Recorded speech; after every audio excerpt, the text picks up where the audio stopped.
The establishment media fact-checkers had it pretty tough Tuesday night.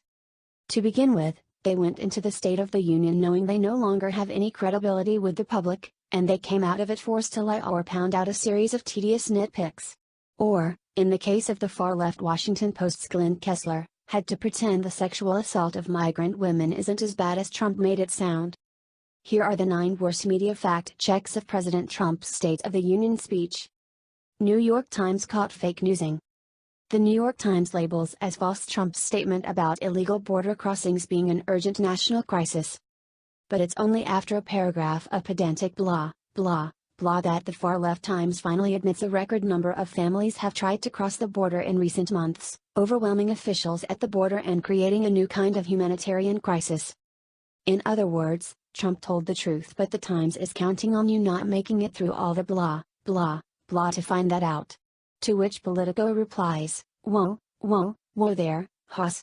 It's only 31% of women who are sexually assaulted, which is a far cry from the 33% required to achieve your 1 in 3 claim, and we're not going to turn Texas blue if we start throwing around outrageous terms like 1 in 3. CNN's fact-check will numb you with the picking of nits.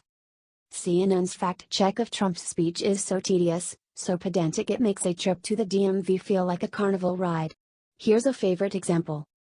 Trump says, "If I had not been elected President of the United States, we would right now, in my opinion, be in a major war with North Korea." And the 4 paragraphs of owning the orange bad man over this statement begin with, "This is questionable." What exactly is questionable about an opinion? Can't imagine why no one watches CNN. Washington Post lies about New York's abortion bill. Trump says, lawmakers in New York cheered with delight upon the passage of legislation that would allow a baby to be ripped from the mother's womb moments before birth. WAPO says, hey, abortion certainly is not ripping the baby from its mother's womb. The legislation in New York would not have allowed a baby to be ripped from the mother's womb moments before birth. It states a healthcare practitioner may perform an abortion when, according to the practitioner's reasonable and good faith professional judgment based on the facts of the patient's case, the patient is within 24 weeks from the commencement of pregnancy, or there is an absence of fetal viability, or the abortion is necessary to protect the patient's life or health. Oh, so, the full-term baby about to born is butchered first and then the pieces are sucked out of the womb. My bad.